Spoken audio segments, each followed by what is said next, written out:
Assalamualaikum warahmatullahi wabarakatuh. Salam sejahtera untuk kita semua. Jumpa kembali di channel Edukasi Official. Semoga kita semua selalu diberikan kesehatan. Amin. Kali ini Edukasi akan memberikan informasi terbaru tentang perkembangan PPPK dan pendataan tenaga non-ASN. Sebelum kita lanjutkan, kami mohon dukungannya dengan cara like, subscribe, dan share. Baik, kita simak bersama videonya. Pada pagi hari ini, saya mohon izin Pak Menteri, Pak Ketum, sebelum saya menyampaikan dan membuka sesi untuk pertanyaan, saya ingin menyampaikan dulu hasil daripada rapat kita sebelum diskusi pada hari ini terkait permasalahan tenaga non-ASN. Jadi kita sudah rapat dengan Pak Menpan, BKN, dan juga APKASI, APEKSI, dan juga APSI.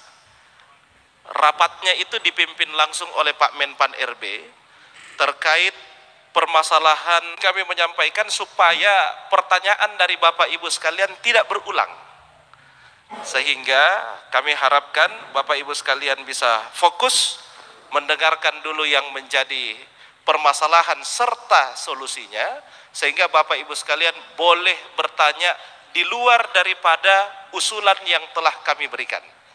Jadi ini merupakan usulan dari APKASI, APEKSI, dan juga APSI. Yang pertama, terkait dengan pengangkatan P3K. Permasalahannya adalah terbatasnya anggaran untuk memberikan gaji kepada P3K. Apalagi di satu sisi sudah diterbitkan Undang-Undang HKPD yang membatasi belanja pegawai tidak boleh lebih dari 30%. Sehingga usulan kami, APKASI, APEKSI, dan juga APSI, pengangkatan ini diserahkan kepada pemerintah pusat, pembiayaannya. Kemudian berkaitan dengan range gaji. Yang kedua, ditetapkan range gaji. Jadi kalau misalnya ditetapkan dalam satu provinsi, range gajinya itu 1 juta sampai dengan 1,5. Sehingga nanti pada saat penggajiannya, Bapak Ibu sekalian, para kepala daerah dan pemerintah kabupaten kota serta provinsi boleh mengambil dalam range gaji tersebut. Contoh, apabila seorang guru ditetapkan di satu daerah range gajinya 1 juta sampai dengan 1,5, disesuaikan dengan kemampuan keuangan daerahnya masing-masing. Jadi bisa saja daerah A menggajinya 1,1, daerah B menggajinya 1,3, daerah C boleh menggajinya 1,5. Yang jelas tidak boleh lebih dari 1,5 dan tidak boleh kurang dari 1 juta. Disesuaikan dengan kemampuan keuangan daerahnya masing-masing. Kemudian yang kedua, yang ketiga, permasalahan yang kedua adalah setiap kepala daerah terpilih pasti melakukan pengangkatan honorer. Makanya pembengkakan tenaga honorer ini setiap tahunnya bertambah. Maka solusi yang kita tawarkan adalah setiap kepala daerah yang baru saja dilantik diberikan kuota pengangkatan P3K. Mohon izin, tetapi masa kerja P3K itu sama dengan priorisasi bupatinya. Jadi begitu bupatinya berakhir juga ini semua P3K. Kalau misalnya dia 2 periode, maka 2 periode juga P3K-nya. Ini juga bisa mengakomodir teman-teman yang titipannya banyak. Ada ponakan, ada tetangga, ada sepupu, ada dari DPRD, ada dari partai pengusung, ada dari Forkopimda, dan lain-lain. Sehingga usulan kita adalah setiap kepala daerah diberikan kuota pengangkatan P3K yang masa kerjanya disesuaikan priorisasi kepala daerah. Yang ketiga, permasalahan yang ketiga adalah kepada honorer yang tidak memenuhi syarat. Seperti tadi yang disinggung oleh Pak Dr. CK, kepada honorer yang tidak memenuhi syarat. Solusinya yang pertama, diberikan pelatihan pengembangan kewirausahaan, plus diberikan uang pisah sebagai modal usaha bagi mereka. Yang kedua, diberikan kartu prakerja. Yang ketiga, melakukan penandatanganan MOU dengan BUMN, BUMD dan juga swasta, sehingga nanti kami mohon izin Pak Menpan RB bisa MOU dengan Pak Menteri BUMN, Menparekraf, Menteri Koperasi dan UMKM, agar seluruh honorer yang tidak terakomodir bisa diakomodir di BUMN, Parekraf dan juga Koperasi serta UMKM. Sehingga itulah menjadi solusi bagi seluruh honorer yang tidak memenuhi syarat terangkat menjadi PNS atau P3K. Dan yang terakhir adalah mendorong setiap investasi yang masuk di wilayah Bapak Ibu sekalian agar memberdayakan tenaga non-ASN yang tidak terakomodir menjadi PNS dan juga P3K. Ini dan yang terakhir, kami sambut apa yang disampaikan Pak Menpan bahwa sebentar lagi akan ada surat pernyataan untuk menjadi penanggung jawab penuh terkait data honorer yang akan diberikan. Oleh karena itu, atas izin Pak Ketua Umum dan seluruh pengurus, kami ingin sampaikan seluruh kepala daerah boleh menandatangani surat pernyataan tersebut, tetapi terlebih dahulu ditandatangani oleh OPD-nya masing-masing.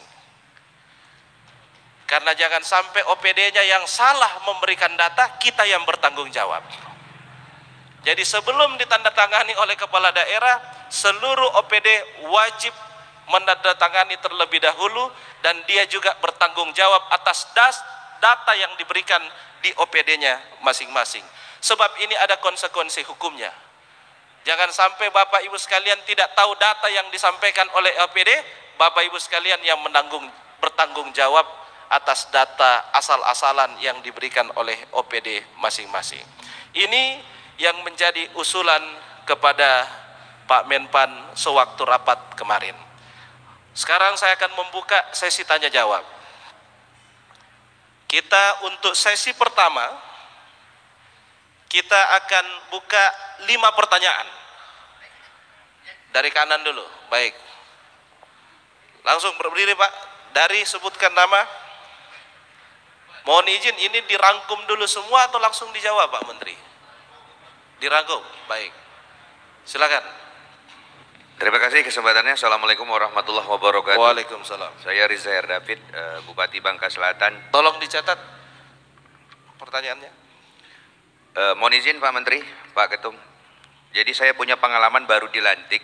Sebelum saya dilantik, Bupati lama itu mengeluarkan sebuah keputusan akan memberhentikan setengah dari honorer di kabupaten saya. Artinya 3.000 akan jadi 1.500 ketika saya baru dilantik. Karena saya akan fokus ke honorer nih Pak Menteri. Tolong Karena disebutkan nama dan jabatan Pak. Riza David, Bupati Bangka Selatan. Jadi pengalaman itu membuat saya sedikit bersedih. Akhirnya saya kumpulkan 3.000 honorer itu Pak Menteri. Karena saya harus menyelamatkan 1.500 keluarga hari itu dengan gaji 2 juta waktu itu Pak Menteri. Jadi saya minta sepakat para honorer, kalian mau memberhentikan 1.500 kawan kalian atau gaji kalian jadi 1 juta. Akhirnya kawan-kawan honorer sepakat menyelamatkan 1.500 yang tadinya akan jadi pengangguran, dan hari ini gaji mereka 1 juta Pak. Karena saya harus menyelamatkan 1.500 atas keputusan Bupati lama. Tapi detik ini Pak, saya perlahan per tahun saya taikkan lagi Pak gaji-gaji honorer di saya Pak, 500.000 per tahun. Nah ketika saya akan menaikkan gaji mereka kembali ke 2 juta, ternyata ada pernyataan dari pusat, jangankan 1.500 yang bisa saya selamatkan Pak, 3.000 sepertinya saya sulit untuk diselamatkan. Sudah berkali-kali kami sampaikan ke Bapak Gubernur atas pengaduan kami. Nah dalam kesempatan hari ini kami berharap sama Bapak Menteri, karena kalau kami dengan Pak Gubernur, ketika Pak Gubernur ini ketemu ke pusat, dia bilang dia perwakilan daerah Pak Menteri.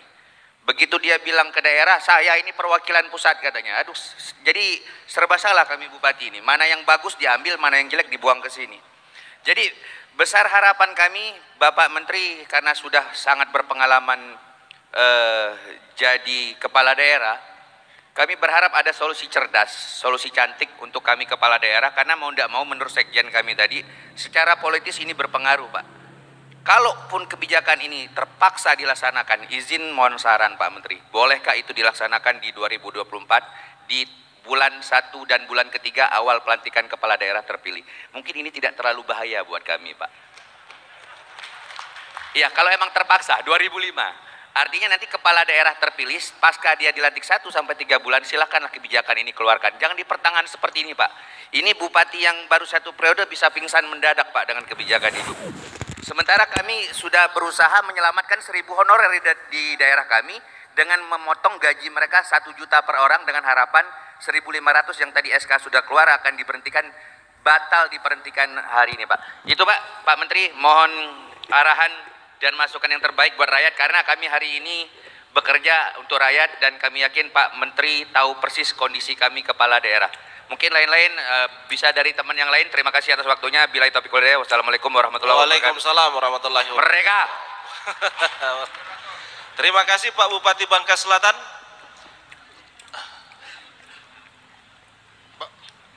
Sebentar Pak. Meja di sini sudah tadi kami kasih 1 sebagai perwakilan. Kami ke belakang dulu Pak, karena banyak sekali yang angkat tangan di belakang.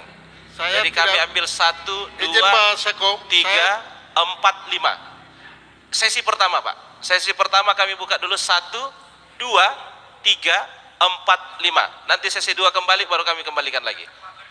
Saya sudah terlanjur berdiri Pak. Iya, masalahnya yang kami akan berikan ke belakang Pak, bukan saya di depan. Saya berbicara tidak mewakili meja, tapi saya berbicara mewakili daerah.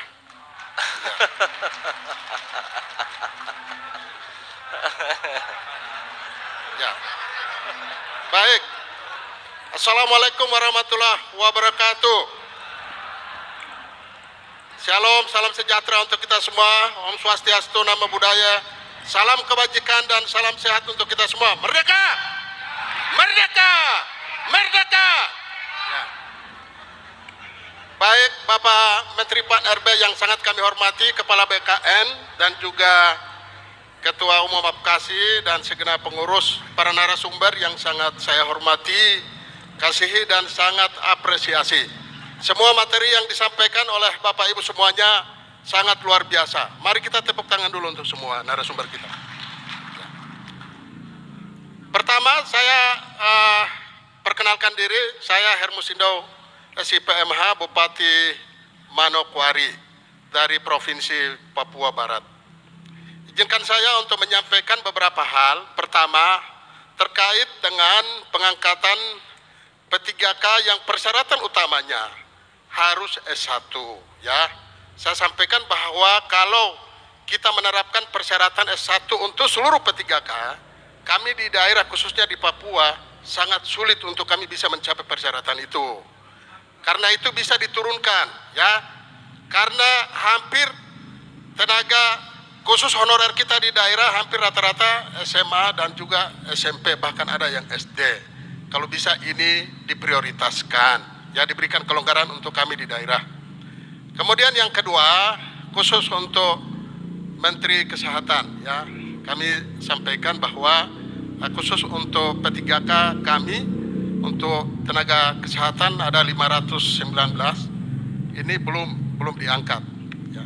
Khusus untuk Menteri Pendidikan, kami berterima kasih dan juga kepada Menteri Pan RB dan juga Kepala BKN kami menyampaikan apresiasi yang sebesar-besarnya karena 545 P3K dari tenaga guru sudah diangkat dan Kepala BKN sendiri datang ke Manokwari untuk penyerahan SK-nya. Mari kita beri apresiasi.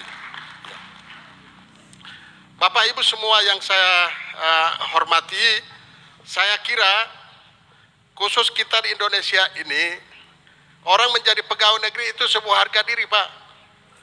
Jadi kalau kita membatasi rakyat kita atau anak-anak kita, adik-adik kita untuk tidak menjadi pegawai negeri dan nanti saya dengar-dengar bulan Desember sudah dihilangkan. Saya bilang ini menimbulkan masalah baru bagi kita di daerah. Karena Bapak Ibu di pusat boleh tidur dengan tenang, Pak. Kami di daerah ini, kantor kami pasti dipalang habis semua ini, ya. Jadi kalau bisa diberikan kelonggaran, ya. Kalau ditiadakan sama sekali sampai dengan bulan Desember, saya kira ini bukan solusi. Tapi mari kita cari solusi untuk tenaga honorer kita semuanya, yang saya kira hampir semua daerah sudah mendata semuanya. Kami di Manokwari hampir 3.000. Nah, kami berharap ini kalau bisa kita bikin komitmen sama-sama untuk kita selesaikan data honorer yang sudah ada, nah, jangan ada tambahan lagi. Ya, saya kira itu. Terima kasih. Assalamualaikum warahmatullahi wabarakatuh. Selesai.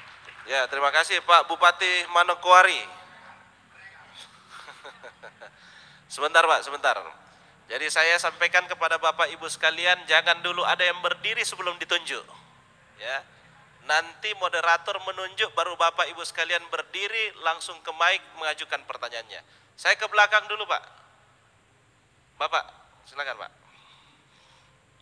Tolong sebutkan namanya dan jabatannya, serta pertanyaannya ditujukan kepada siapa, supaya langsung konkret, dan tolong juga pertanyaannya konkret. Terima kasih. Terima kasih.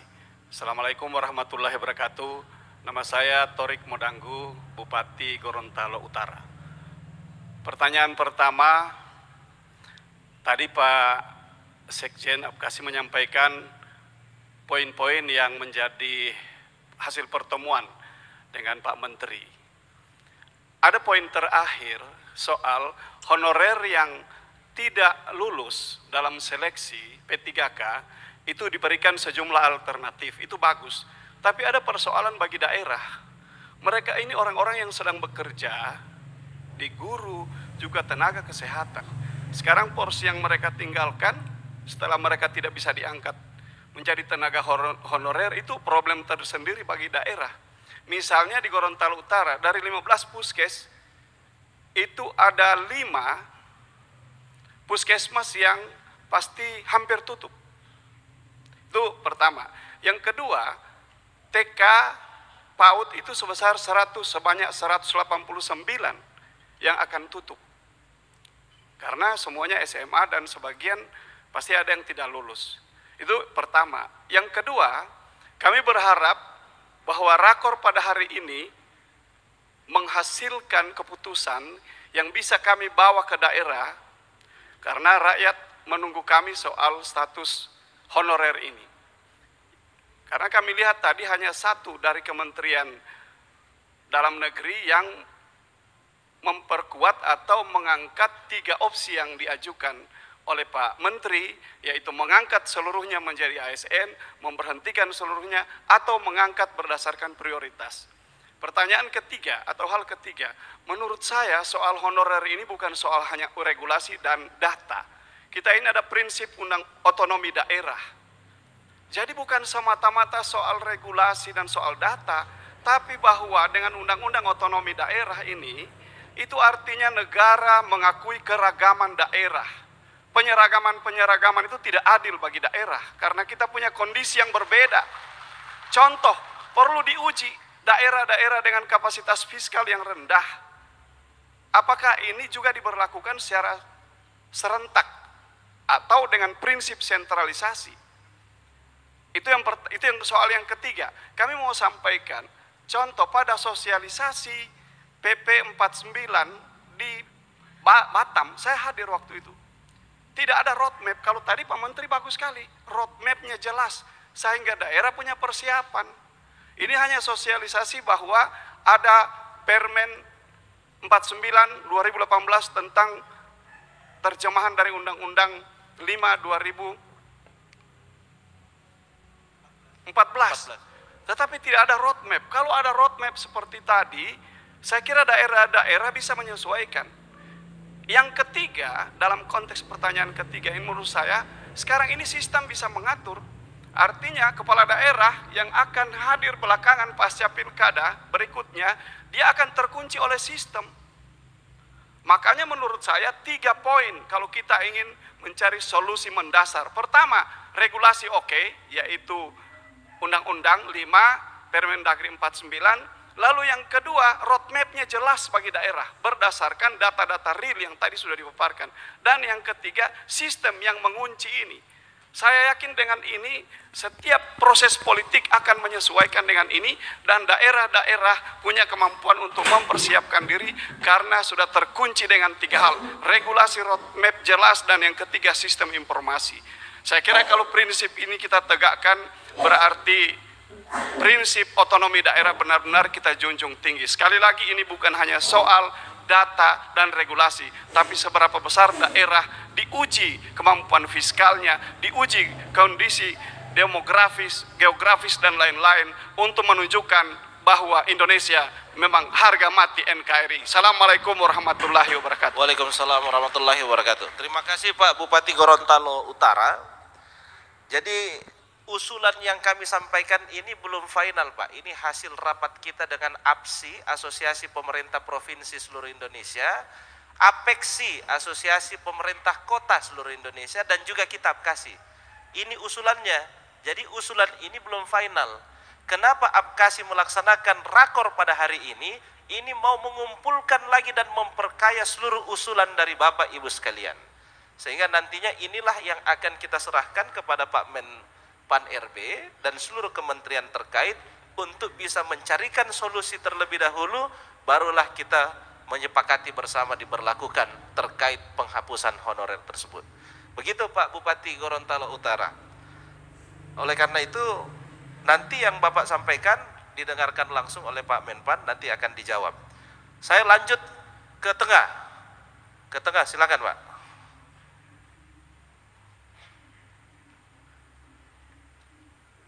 Nanti sebelah kiri satu, yang belakang satu Pak.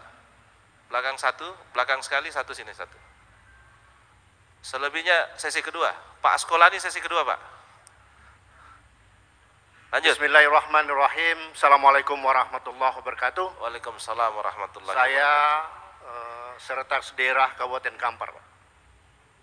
Nama Dr. Andus Yusri, MSI. Yang kami hormati Pak Menteri beserta jajaran, Pak Menpan RB, dan seluruh pejabat daerah, dan yang kami hormati Ketua APKASI beserta Pak Sekjen. Kami mungkin selaku sekretaris daerah tentu menghitung anggaran juga Pak Menteri RB, kemudian Deputi Keuangan. Memang bersyukur kami bahwa ada peningkatan kesejahteraan P3K, dikasih gaji 3,5 juta dasar dan ataupun mempertimbangkan keuangan negara. Bertinjau dari ini bahwa Kabupaten Kampar ada 5.000 tenaga honornya Pak Sekjen, yang gajinya bervariasi, ada yang harian dan tidak ada yang di bawah 1 juta. Berkenan dengan itu, kalaulah Kampar diberi kuota P3K, nanti akan jadi masalahnya adalah tidak balance di anggaran belanja modal untuk aparatur akan meningkat tinggi. Maka sebenarnya Pak Bupati yang hadir cuma diberi amanah untuk didiskusikan, disampaikan pada rapat ini. Jika Kabupaten Kampar diberlakukan kebutuhan 5.000 itu, maka angkanya cukup besar. Sedangkan kami tidak terlalu besar, tapi bisa menghidupkan 5.000 itu. Kalaulah besok diberlakukan pemberhentian di bulan 11, kalau kita haji gaji P3K tambah tunjangan daerah, diprediksi 5 juta satu orang P3K Pak, mesti kita persiapkan. 5 juta itu bisa hidup tenaga honor kami 3 orang. Sampai malah lebih. Mana yang lebih berdampak baik kah? Apakah kita mempertahankan ke tenaga honor yang hari ini ada atau mengangkat P3K?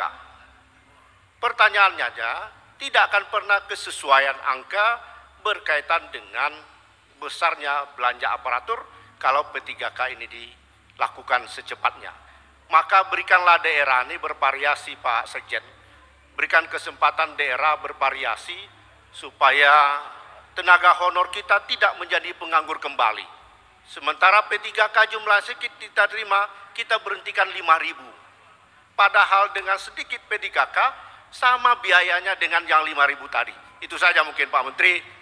Terima kasih. Wabillahi taufiq wal hidayah. Assalamualaikum warahmatullahi wabarakatuh. Waalaikumsalam warahmatullahi wabarakatuh. Terima kasih untuk Pak Sekda Kampar.